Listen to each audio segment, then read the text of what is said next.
नमस्कार साथियों, महाभारत के 15वें अध्याय में आपका स्वागत है। बकासुर का आतंक और भीम का प्रचंड रूप। हिडंब के अंत के बाद पांडव अपनी मां कुंती के साथ जंगलों और गांवों में भटकते रहे। वे अपनी असली पहचान छुपाकर साधारण ब्राह्मणों की तरह जीवन जी रहे थे। एक दिन लंबी यात्रा के बाद वे पहुंचे एक चक्रा नाम के नगर में। लेकिन यह नगर सामान्य नहीं था। यहां के लोगों की आंखों में हर समय डर दिखाई देता था। गलियां शांत थी और लोग धीरे धीरे बात करते थे, मानो पूरे नगर में किसी भय का साया हो। पांडवों ने एक गरीब ब्राह्मण के घर आश्रय लिया। ब्राह्मण परिवार ने उनका सम्मान किया, लेकिन उनके चेहरे पर गहरा दुख था। रात को कुंती ने घर के अंदर से रोने की आवाज सुनी। उन्होंने ब्राह्मण से पूछा, आप इतने दुखी क्यों हैं? तब ब्राह्मण कांपती आवाज में बोला, इस नगर पर एक भयानक राक्षस का आतंक है। बकासुर, वह इतना शक्तिशाली है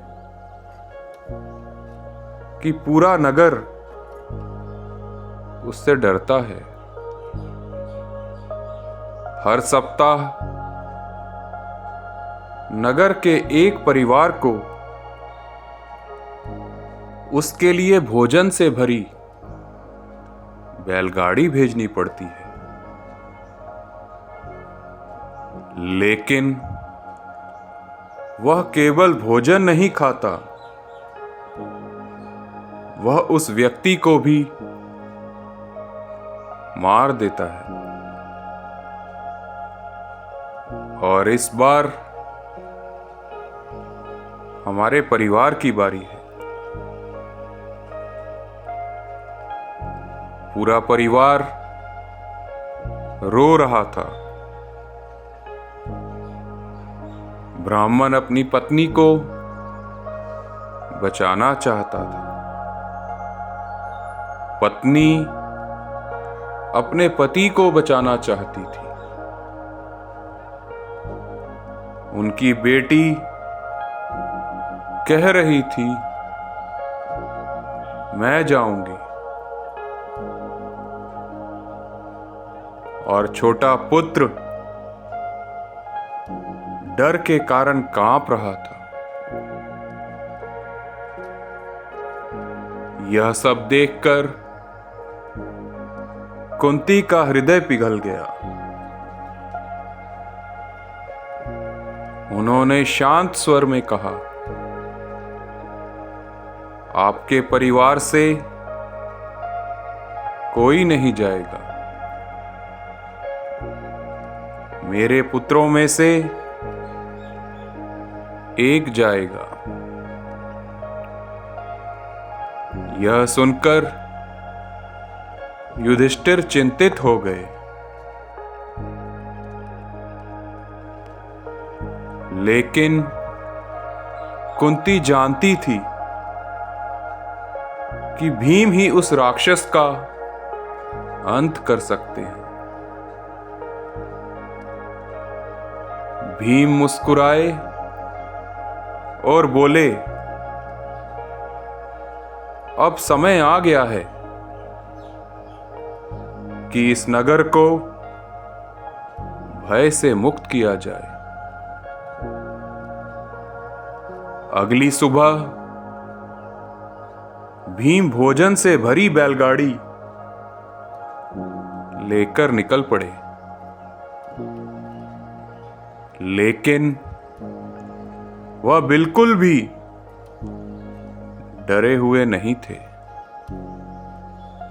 रास्ते भर भीम स्वयं ही भोजन खाते रहे,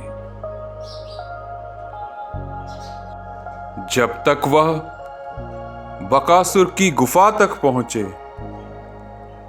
लगभग पूरा भोजन समाप्त हो चुका था। तभी धरती कांप उठी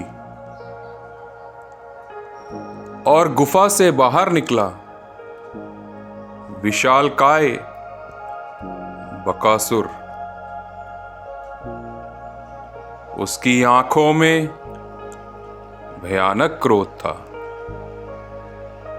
उसने देखा कि एक मनुष्य उसका भोजन खा रहा है। बकासुर गर्जा, मूर्ख मनुष्य, तू अपनी मृत्यु को बुलाकर लाया है। लेकिन भीम शांत रहे। उन्होंने आराम से भोजन समाप्त किया और फिर उठकर खड़े हो गए। अगले ही क्षण बकासुर ने भीम पर हमला कर दिया। फिर शुरू हुआ एक विनाशकारी युद्ध। दोनों की शक्ति से धरती कांपने लगी। पेड़ टूट गए और चट्टानें बिखर गई। बकासुर पूरी शक्ति से लड़ रहा था, लेकिन भीम उससे कहीं अधिक शक्तिशाली थे। कुछ देर बाद भीम ने बकासुर को पकड़ लिया और उसे इतनी जोर से भूमि पर पटका कि उसकी मृत्यु हो गई। एक चक्रा नगर अब भय मुक्त हो चुका था। लोगों ने पहली बार राहत की सांस ली। लेकिन पांडवों की यात्रा अभी समाप्त नहीं हुई थी। बहुत जल्द उनका भाग्य उन्हें ले जाने वाला था, एक ऐसे स्वयंवर में जो इतिहास बदल देगा। द्रौपदी स्वयंवर। अगले अध्याय में हम जानेंगे अर्जुन और द्रौपदी की पहली मुलाकात की कहानी। धन्यवाद।